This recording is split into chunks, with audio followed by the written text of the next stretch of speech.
It's been a long time, a lot of waiting and wondering and speculating, wondering just how and when FastPasses would come back. And now we know they're not. This is episode 43. I'm Soraya. I'm Aurora. And together we're just your average Disney travelers.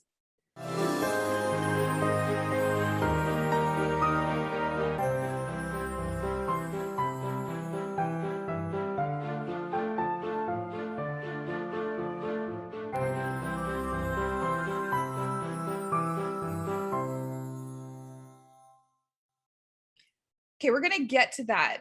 FastPasses are not coming back the way that we've known them. They're not coming back being called FastPasses, but something extremely similar is coming back. And we're going to talk about that. But before we do that, we have some housekeeping to take care of. There have been some discussions about how we should proceed with our podcast, in what forms. Discussions between the two of us. I don't know if anybody else is discussing this, but the two of us. And without naming names, one of us would rather we did not continue recording video form. The other doesn't mind, so it doesn't matter to them.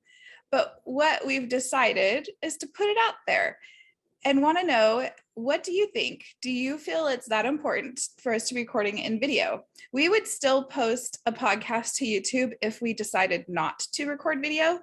We would just put a still image up, like our logo, maybe some photos that pertain to what we're talking about, but for sure, at least our logo. And then it would just be the audio. And I know a lot of podcasts do that. And maybe if we had started that way, it would be not an issue. But since we did start this way, if we were to change, does that really change how much you're going to listen or view or how you would tune in? And so we want your feedback. We would like you to let us know whether you comment on the videos or the podcast, or whether you tell us personally if you know us. And just for the record, Mom, your opinion doesn't count because we know what your answer will be. So no offense, but everyone knows what your answer will be. So, I mean, people who don't know you know what your answer would be. So, but anybody else, tell us, chime in. If you watch this on YouTube, will it make a difference to you if we discontinue having our video and just go to audio? All right, so that's the housekeeping. Today's topic is the announcement that came out this last week from Disney. Well, not just Disneyland and Disney World both have released the information about how we're going forward with what we have all known as FastPasses, because it's ready. We're ready. All of us have been saying the lines are getting longer. It's time to bring this back. And so what they announced is a replacement program.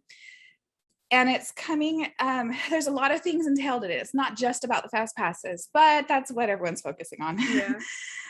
It's a new app. Well, and it's not even a completely new app. It's kind of like a new portion that will become a part of the apps we already have. The Disneyland app, the My Disney Experience app for Walt Disney World will now also incorporate, and I'm not sure if it's completely replaced by, or if this is just an element within that app we already are familiar with, but it's going to be called Disney Genie. Yep. We have been hearing teasings about this, talking about this for years, like years they've been talking about this. It's finally here, and they've announced it will come this fall. There's a lot we still don't know about this. So as it gets closer, hopefully we'll be given the information. I'm sure we will. But let's talk about what we do know, or what is the Disney Genie app? Well, it's built right into the My Disney Experience and Disneyland apps. Disney Genie service will maximize your park time so you can have more fun. It includes a personalized itinerary feature that will quickly and seamlessly map out an entire day, from specific attractions, food experiences, and entertainment to general interests like Disney princesses, villains, Pixar, Star Wars, thrill rides, and more. Just tell Disney Genie what you want to do, and it will do the planning for you. So this sounds pretty cool. There's a number of things that they do.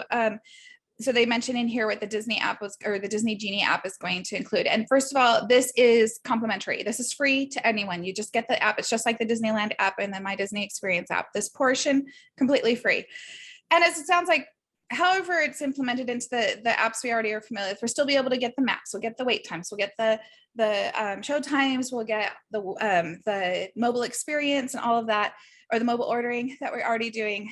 But the new feature that they're talking about and kind of bringing light to this is this itinerary planning. Yeah. And it's kind of twofold. So like, it's cool. Like you can tell it what attractions you want to do for sure that day.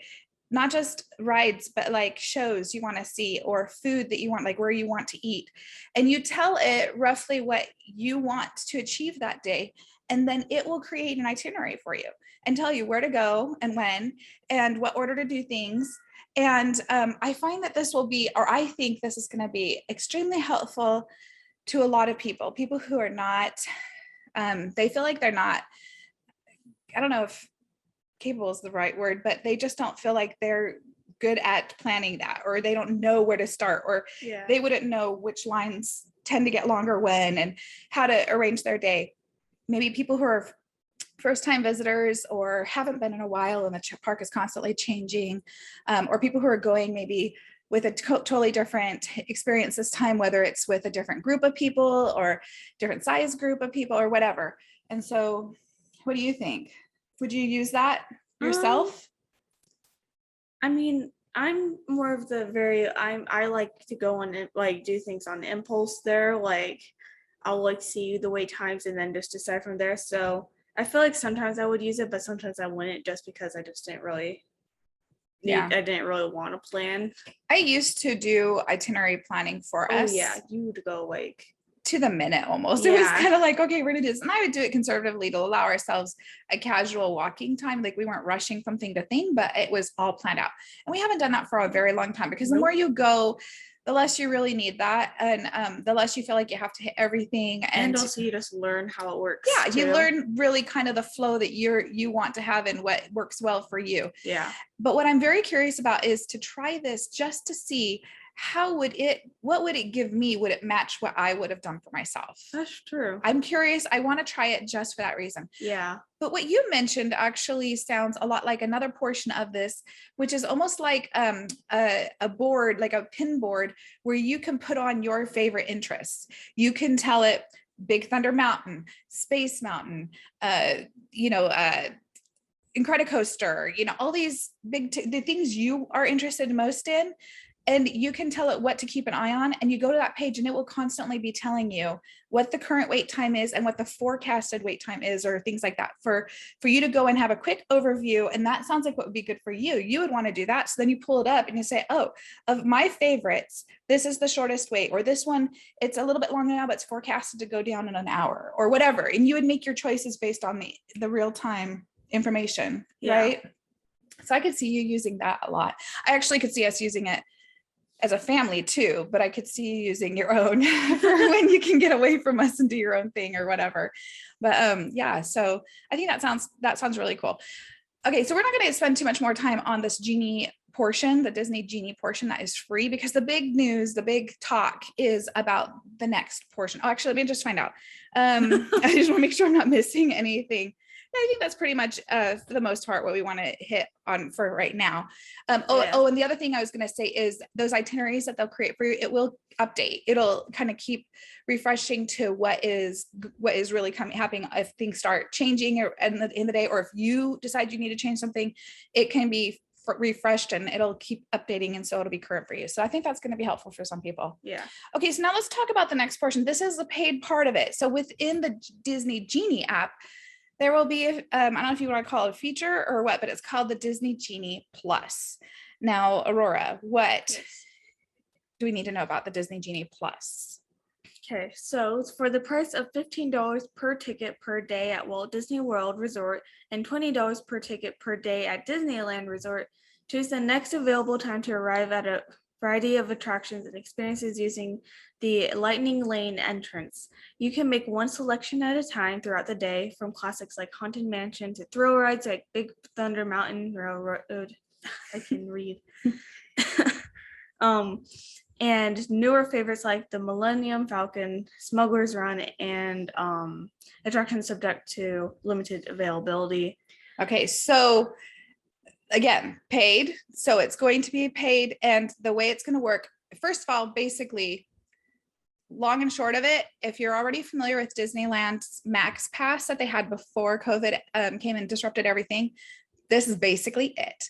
It's just about Max Pass, just completely renamed, and now working at both parks. So at Walt Disney World, they'll have it, and here they'll have it. It's just not Max Pass anymore. Now it is Disney Genie Plus, and Fast Passes are no longer.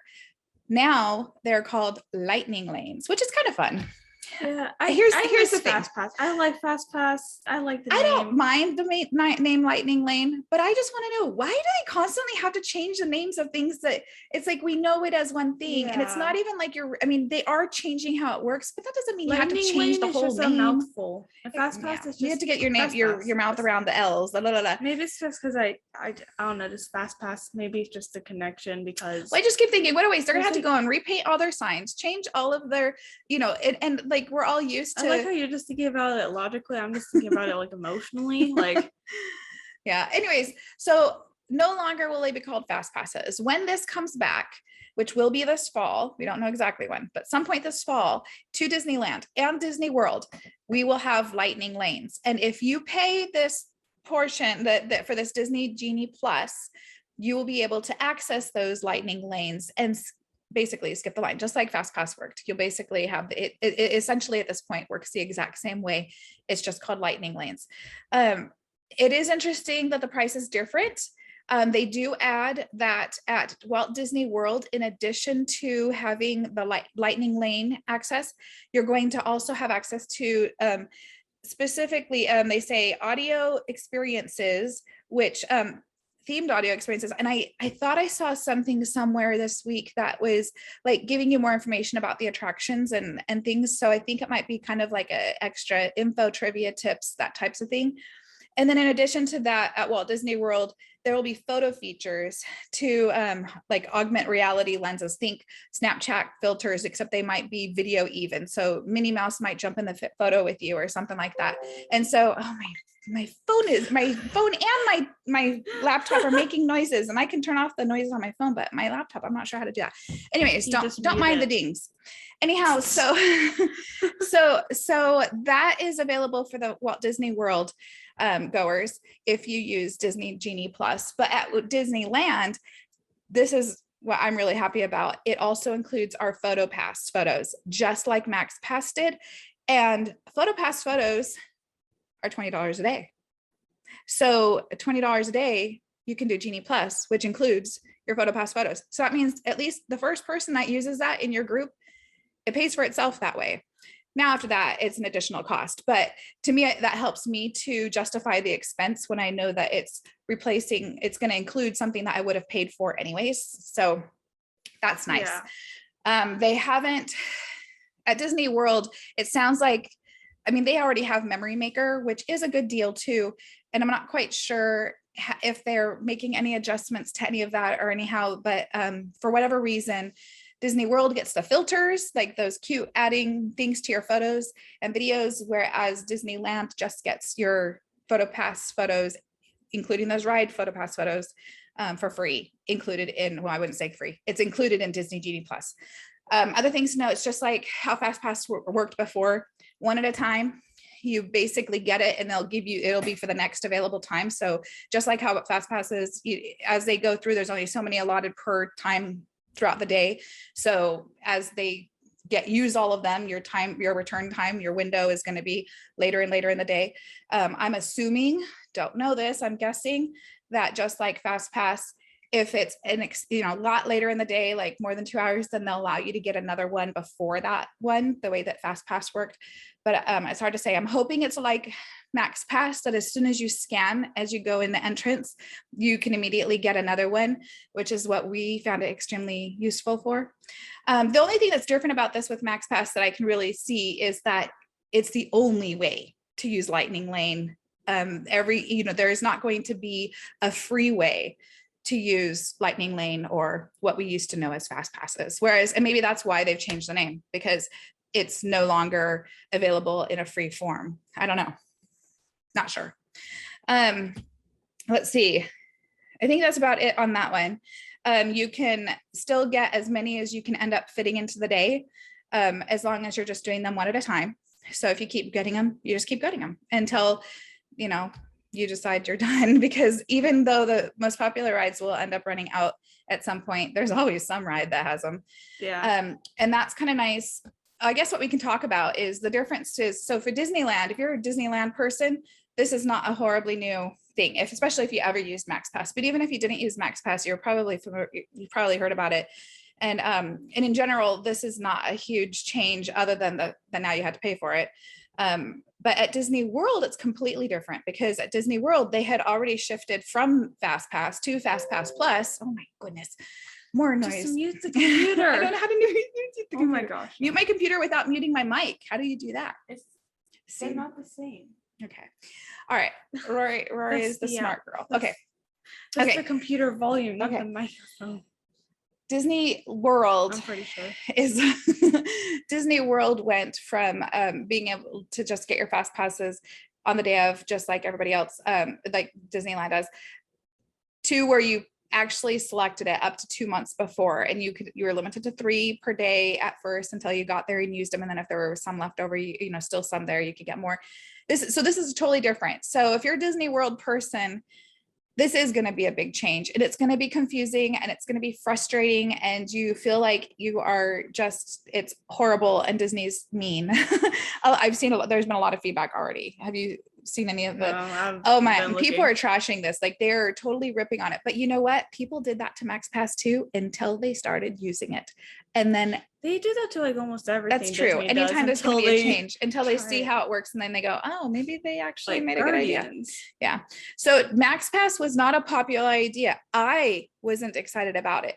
And then we went and used it, and it was like, oh, We loved Max. we will never go without getting it again. And so it was, I think that Disney World people, you need to give this a chance. Yes, it's going to cost you a little bit more money, but it works so well, and it's really nice. And so for us, I'm excited about this. I know it's a big change for a lot of people, but if you were familiar with MaxPass, it's what you were used to already. Yeah. Now there is one other thing. And Aurora, why don't you read this? This is a third portion of what's been announced, and I don't really know what to call it. They call it individual attraction selections. But that's like not a catchy name of, I mean, that's what they keep referring to these as, but you read, tell me what we need to know about this. So you schedule a time to arrive at up to 2 highly demanded attractions each day using the Lightning Lane entrance, like Seven Dwarfs Mine Train at Magic Kingdom Park and Radiator Springs Racers at Disney California Adventure Park. And then of course it has limited availability and stuff. Pricing for this option will vary by date, attraction, and park, and will be announced closer to launch. Okay, so basically what this is saying is, separate from these Lightning Lane accesses that you're going to get with Disney Genie, there will be 1 or 2 at Disney World and Disneyland, or maybe per park. I'm not sure exactly because they haven't said, but there will be 1 or 2 rides. My guess is there'll be 1 per park, is my personal guess, but I don't know. And these will not be included in the Lightning Lane, but they will be highly demanded. So they mentioned Seven Dwarfs Mine Train, very popular at Magic Kingdom. Radiator Springs Racers, we know, is super popular over at California Adventure. And so these are probably the most in-demand rides of the park, are not going to be included in that Disney Genie Plus. It is not going to have a Lightning Lane access through Disney Genie Plus. So when you're paying your $20 a day at Disneyland, or your $15 a day at Disney World, you won't get access to those using that program. They will require an additional fee. Now, it doesn't necessarily mean that you have to use the Disney Genie Plus and on top of that pay for this ride. So if you only wanted this ride and you didn't care about the other Lightning Lanes, you could just pay for that ride, I believe. But if you want to use the other Lightning Lanes and this whatever ride is going to have this additional charge, you kind of have to pay for it all. They have not announced how much it'll be. They have said it will vary based on what ride it is and what day it is, what time of year it is. And this to me sounds exactly like that Premier Access Pass that we talked about Disneyland Paris having. Yeah. And I would expect that chances are the price is probably going to be in that range too. It may not be. I hope it's not. I hope it's a little lower, but it could be as much as what they're charging for those Disneyland Paris rides, which, if you recall, were $9 to $17 per person per ride. Now here, at least they're saying you're going to only be able to do this up to 2 times a day. And I don't know if that's because maybe there'll only be 2 rides in a park per day at max that have it, and you can only do it 1 ride per day per time, or maybe they'll allow you to do 2 even if there's only 1, and you can do it twice in the day if you pay for it twice. I don't know. We don't know because they haven't told us. But this one I'm a little bit more bummed about, because I was totally on board for the Max Pass redo with Disney Genie Plus. Yeah. This part was the part I was really hoping didn't come. But then I was thinking about it. It is only a very select few. Probably, yeah. I'm hoping only 1 per park, maybe 2 at max. And what I'm thinking is, if it's a ride that's important to me, I'm going to rope drop it.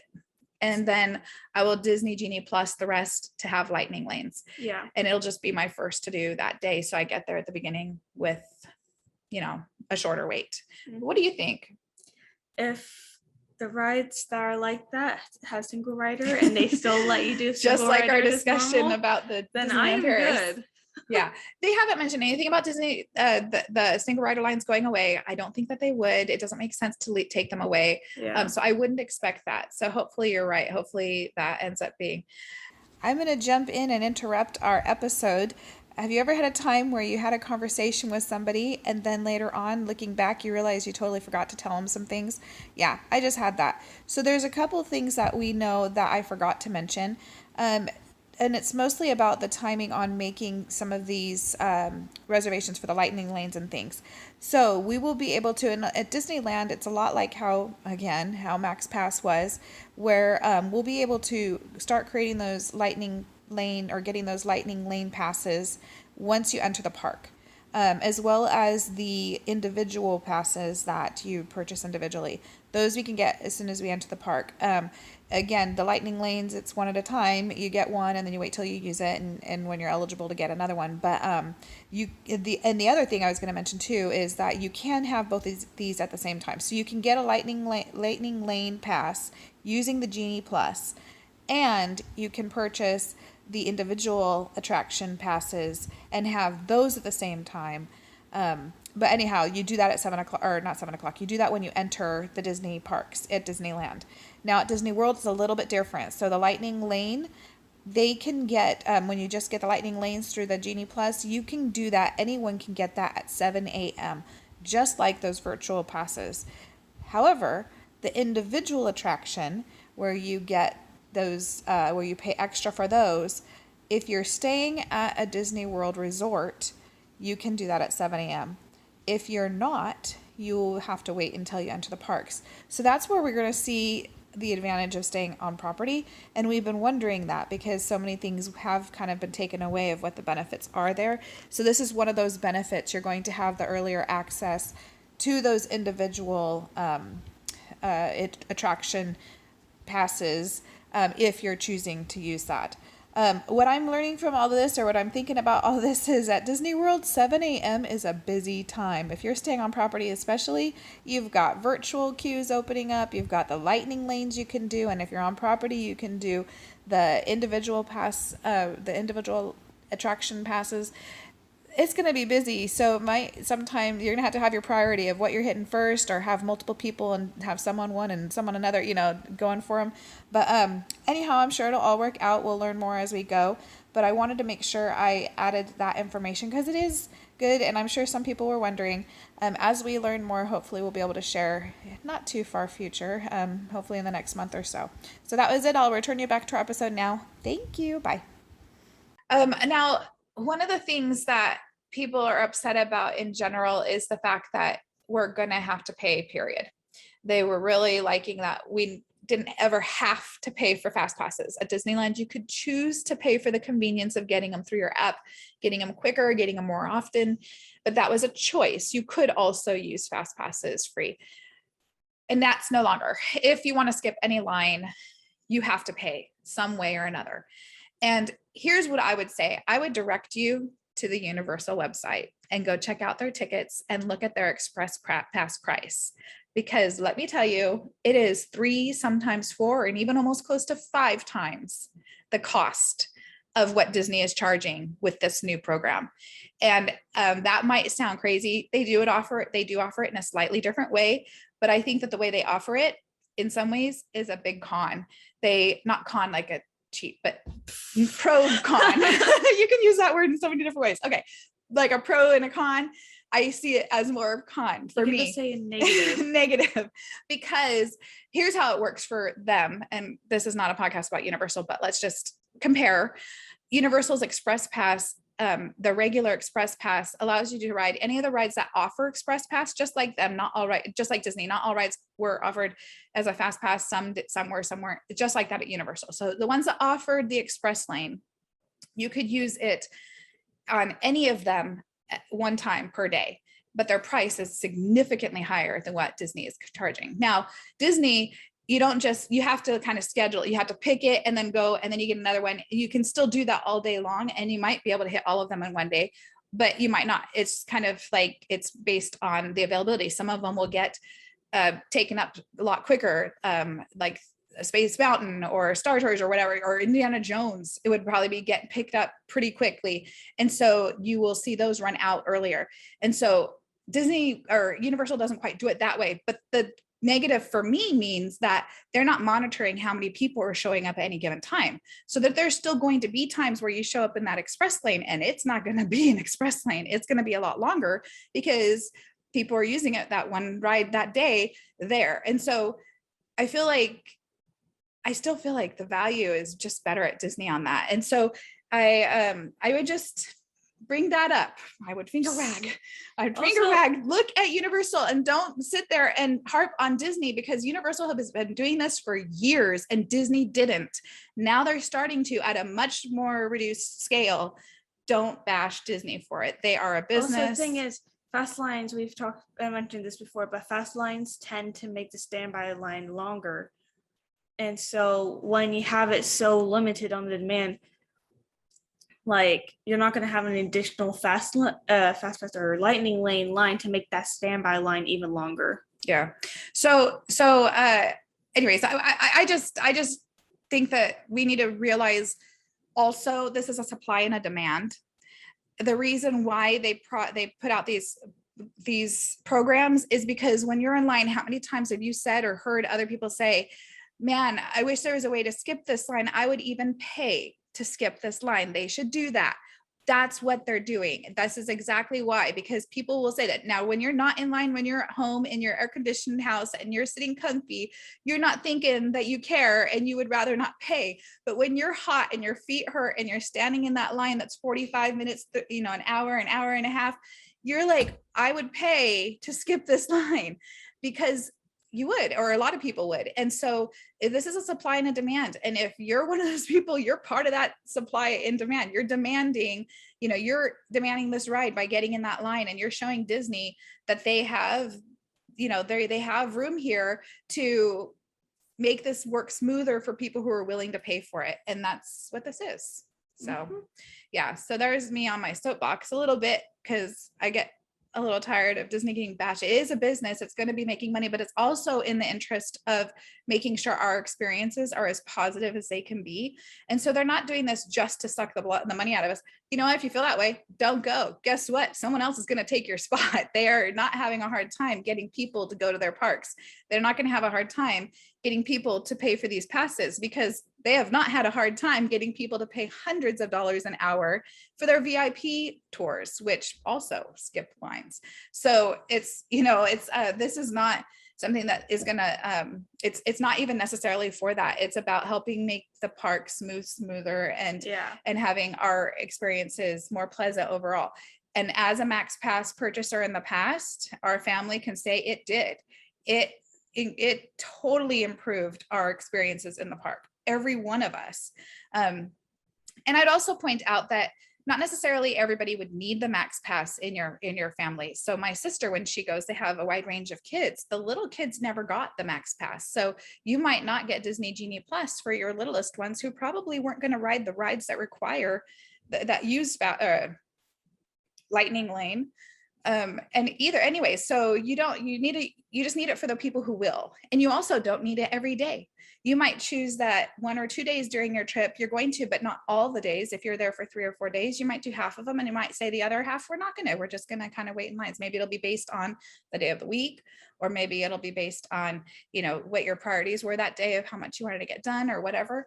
But this doesn't have to be, it's really whatever you choose to make it to be. And there will still be standby lines. And so if it's just not something that works for your budget, or you're just going to take your stand and not give Disney any more money there, okay, don't. You can stand in the standby line. And so that'll be still be available. So there we have it. We now know FastPasses as we knew them are not coming back, but lightning lanes, which are basically FastPasses as we knew them.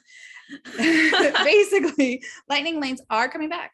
When? I'm not sure. I would guess before the 50th anniversary of Disney World. So I would say if not before, then no later than October 1st. They said fall. Yeah. I would hope that maybe even earlier than that in September. We'll see. I don't know. Yep. And we also don't know which rides it'll be. If it'll be the same FastPass rides they had before, will be lightning lane rides. We don't know which ones will be the individual extra ones, except for the ones that they specifically named, which was Radiator Springs Racers over there at Disneyland Resort, and Seven Dwarfs Mine Train over at Walt Disney World Resort. And it's your guess is as good as mine. I would guess a few, but who knows? We don't know. We'll see when they come out. So they did say that they will continue doing virtual queues for the newly popular ones. So they're expecting at Disney World, the Ratatouille ride that's going to open on October 1st, that is expected to go as a virtual boarding pass, just like Rise of the Resistance has and Web Slingers has. So those will still go, but then once they transition out of virtual queues, they will either be slated as one of these individual passes or put in the lightning lane pass. Yeah. So, okay, that's the news. We're excited to find out about it. Now we know. We've been waiting. At least that part's been answered. If you have any questions about this, go ahead and put it in there. I don't know if I have the answers for you, but as we get the answers, as we learn more, we'll probably update. But yeah, what do you think? Are you excited? Do you think you'll use the Disney Genie Plus to use those lightning lanes, or are you gonna just stick with the standby lines? Maybe it'll depend on the time of year, or maybe it'll depend on who's in your group. I don't know. What you tell us, put it in the comments. But that's the latest news. Thanks for joining us. Thanks for listening in, and have a good week. See you.